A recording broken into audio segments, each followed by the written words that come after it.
Investigation Day 3 and detectives pursuing documented evidence collected from Nicholas Warunge's home established that a bunch of keys believed to have been used to gain access in his home came from this house where his firstborn son Lawrence Warunge and the slain Mason lived. With no signs of forced entry in the home, detectives believe the brutal murders of the 5 family members might have been planned and executed by an immediate family member. The disappearance of Lawrence Warunge, a 24-year-old university student, raising questions. Lawrence is reported to have been rebellious and was not on good terms with both his parents. It is suspected that it did not sit well with Lawrence, who used to live in this house adjacent to the family home that Masons were accommodated in his residence to facilitate the construction of 3 bungalows.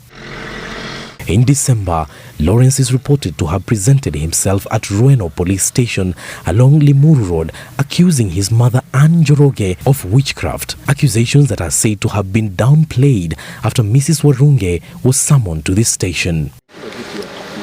Sources say his phone was last tracked to Naivasha before going off at around midnight. This after being seen around the scene of crime around 8 p.m, raising question, could he have been abducted or was he fleeing? A manhunt is on.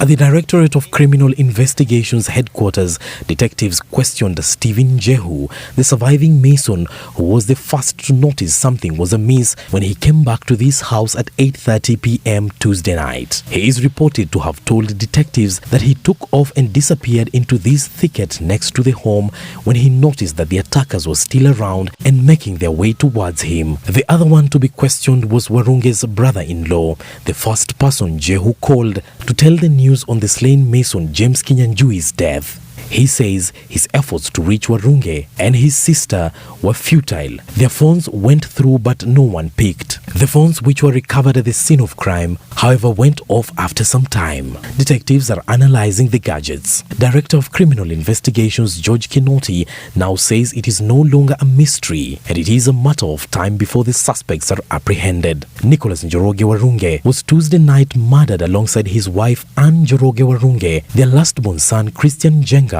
and nephew Maxwell Njenga. An autopsy on their bodies is said to be conducted Monday before being handed over to the family for burial.